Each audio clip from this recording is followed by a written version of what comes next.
যেসব কারণে বিশেষজ্ঞরা খালি পায়ে মাটিতে হাঁটতে বলেন। আর্থিং বা গ্রাউন্ডিং এক ধরনের থেরাপিউটিক কৌশল, যেখানে মানবদেহের সঙ্গে পৃথিবী পৃষ্ঠের সরাসরি সম্পর্কের মাধ্যমে শরীরে ইতিবাচক প্রভাব বিস্তার করা হয়। আর মূলত খালি পায়ে মাটিতে হাঁটলেই তা সম্ভব হয়। পায়ের তলায় থাকে একাধিক সেন্সর নার্ভের সুইচ পয়েন্ট, যা খালি পায়ে হাঁটার সময় অ্যাক্টিভ হয়ে গিয়ে শরীরের ভেতরে পজিটিভ এনার্জি তৈরি করে।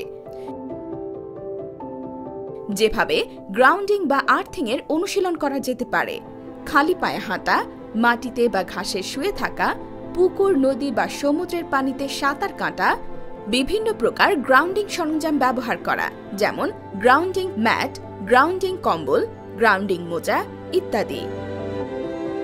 খালি পায়ে হাঁটার উপকারিতা: দীর্ঘস্থায়ী ক্লান্তি দূর করতে সাহায্য করে, দীর্ঘস্থায়ী ব্যথা উপশম করে, রোগ প্রতিরোধ ক্ষমতা বাড়ায়, ব্লাড প্রেশার কমায়, উদ্বেগ ও বিষণ্ণতা কাটাতে উল্লেখযোগ্য ভূমিকা রাখে, ঘুমের সমস্যা অনেকাংশে দূর করে, হৃদরোগজনিত সমস্যা উপশম করে, কর্টিসলের মাত্রা নিয়ন্ত্রণে রাখতে ভূমিকা রাখে।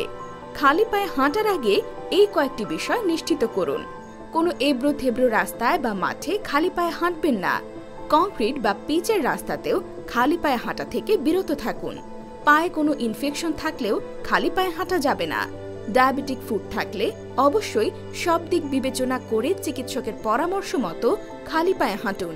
ভোরের দিকে খালি পায়ে হাঁটা উপকারী।